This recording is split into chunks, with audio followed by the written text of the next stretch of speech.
Hello mga fukarat, let's eat. So ayan, ang ating food ngayon is etong lumpiang siya, naging barbecue. Hindi ka magiging barbecue, tapos nagluto ako nito ng lumpia.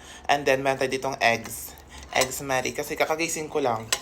At mag tayo ng ating mukbang. At may isi-share ako sa inyo kasi tignan niyo yung hair ko. Sobrang haba na siya. At ang daming nakakapansin, but sobrang haba na ng buhok ko. Ano daw yung mga ginagamit ko. Siyempre, alam niyo na yun. So, alam niyo naman kung ano yung ginagamit ko sa hair ko. It is Manic Beauty. At alam niyo ba, sobrang laking tulong sa akin ng Manic kasi gustong-gusto kong pahabain yung buhok ko at maging healthy. At the same time, yung tubo ng hair ko is, alam mo yun, yung hindi siya pahaba lang na parang dry. Tingnan niyo yung buhok kung kano siya ka-healthy. 'Di ba? Sobrang perfect niya. Go! So, di ba before, nag-online class tayo, tapos parang, syempre, parang hindi ka nang pumapasok sa school kasi doon ka lang sa bahay. So, may opportunity na pahabain yung buhok ko. So, ang ingay ng motor. Tapos, pinahaba ko yung hair ko. Tapos, pumasok na sa school, bawal siya, di ba? Pero ngayon, parang pwede na ata sa mga school na pagpahaba ng buhok yung mga LGBTQIA, ng mga gays, everything that she kill. So, ako, kinakat yung hair ko. So, wala akong choice kundi ipakat kasi kailangan ko mag-school.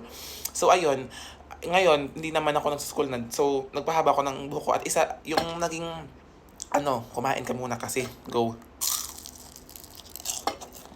So good. Martay itong coffee.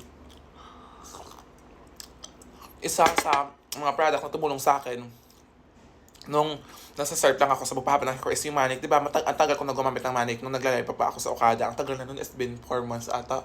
5 months na. Basta ganun.